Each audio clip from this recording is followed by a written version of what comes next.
संसार की सभी धन संपत्तियों में सबसे बड़ी संपत्ति संतोष है, क्योंकि जिसके पास संतोष है वही सबसे बड़ा बादशाह है। बाकी तो सब फकीर हैं। पर यह संतोष रूपी धन आता कहाँ से है और रहता किसके पास है? इसका उत्तर है, यह धन उसी के पास आता है और रहता है जिसको इससे भी बड़ा धन भगवान से प्रेम की प्राप्ति हो गई है। पारस से तो केवल सोना ही मिलता है, पर भगवान से प्रेम तो वह कल्प वृक्ष है जिससे आप जो चाहेंगे वह प्राप्त होगा। ऐसा कोई कार्य नहीं जो भगवत प्रेम का आश्रय लेने पर ना हो।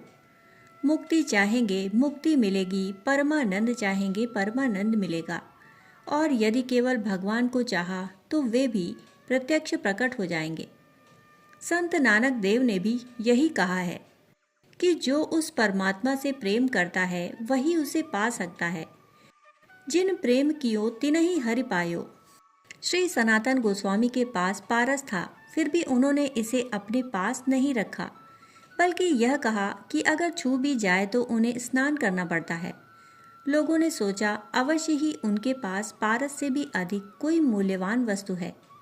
श्री सनातन गोस्वामी जी ने कहा, हाँ, पारस से भी बढ़कर श्री कृष्ण नाम रूपी कल्पवृक्ष मेरे पास है।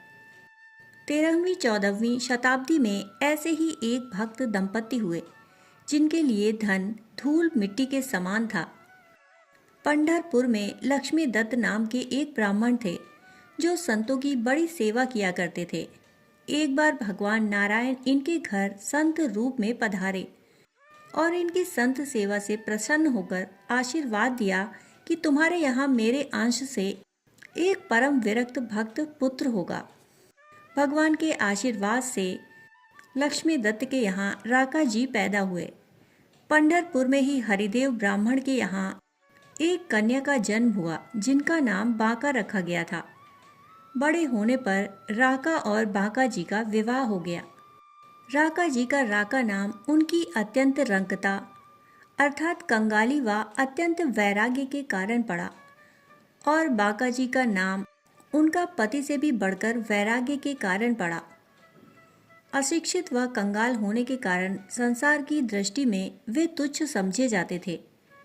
इस कंगाली को पति पत्नी भगवान की कृपा मानते थे, क्योंकि वे जानते थे कि भगवान अपने प्यारे भक्तों को सभी अनर्थों की जड़ धन से दूर रखते हैं।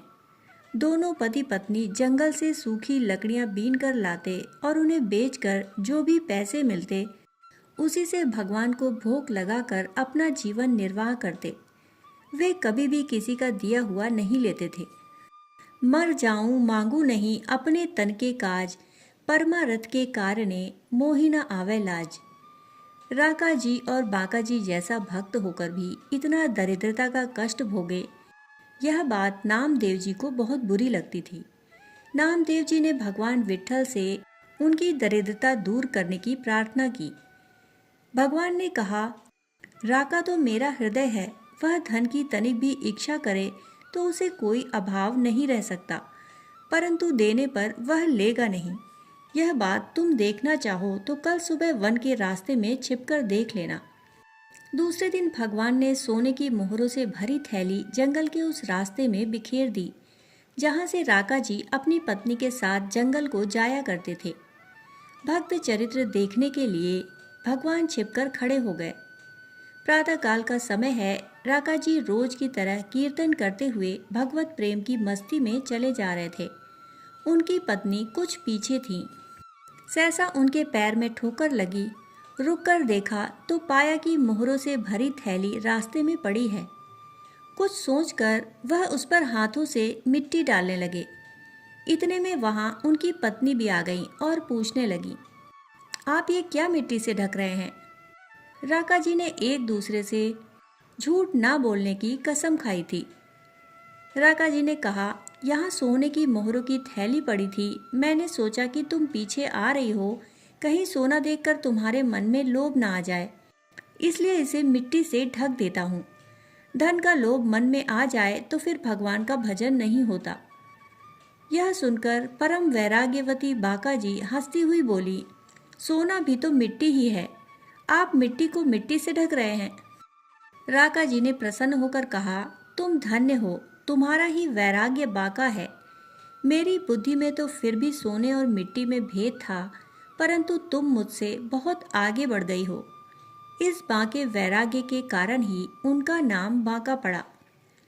राका बाका का वैराग्य देखकर नामदेव जी अपने आप को तुच्छ मानने लगे और भगवान से बोले, जिस पर आपकी कृपा दृष्टि होती है उसे आपके सिवाय त्रिलोकी का राज्य भी नहीं सुहाता। जिसको अमृत का स्वाद मिल गया वह सड़े गुड़ की ओर क्यों ताकने लगा। ये पति पत्नी धन्य हैं। जाहि न चाहेउ कबहु कछु, तुम सन सहज सनेहु, बसहु निरंतर तासु मन, सो राउर निज गेहु। अर्थात जिसका आपके प्रति स्वाभाविक प्रेम है उसे और कुछ नहीं चाहिए। उनका हृदय ही आपका घर है। हे नाथ, आप उसमें निवास कीजिए। उस दिन भगवान ने भक्तों की वैराग्य लीला से प्रसन्न होकर राका बाका के लिए जंगल में सारी सूखी लकड़ियां एकत्र कर गट्ठर बांधकर रख दी। पति पत्नी ने देखा कि आज तो जंगल में कहीं भी लकड़ियां दिखाई नहीं देती। लकड़ी के गट्ठरों को उन्होंने किसी दूसरे का समझा। दूसरे की वस्तु की ओर आंख उठाना भी पाप है। यह सोचकर दोनों खाली हाथ घर लौट आए। राका जी ने पत्नी से कहा, देखो, सोने को देखने का यही फल होता है। आज उपवास करना पड़ा। यदि उसे छू लेते तो पता नहीं कितना कष्ट उठाना पड़ता। अपने भक्तों का ऐसा वैराग्य देखकर भगवान विट्ठल को दया आ गई और वह अपना देव दुर्लभ रूप लेकर साक्षात प्रकट हो गए। ऐसे ही भक्तों को दर्शन देने और उन पर कृपा करने के लिए भगवान पृथ्वी पर आते हैं। भगवान को आकर्षित करने वाला स्वभाव व्यक्ति को स्वयं अर्जित करना पड़ता है। इसके लिए उसे अपना सारा जीवन क्रम ही बदल देना होता है। भगवान ने हमारा त्याग नहीं किया, बल्कि हम ही उनसे विमुख होकर संसार में भटक रहे हैं। यदि हम उनको अपना मानकर कुछ एक गुणों को भी जीवन में उतार लें तो हम उनके प्रिय पात्र बन सकते हैं। चैतन्य महाप्रभु ने कहा है कि मनुष्य को भगवान से केवल शुद्ध भक्ति की ही याचना करनी चाहिए। दोस्तों, कहानी सुनने के लिए आप सभी का बहुत बहुत आभार। फिर मिलते हैं एक और नई कहानी के साथ। तब तक के लिए धन्यवाद।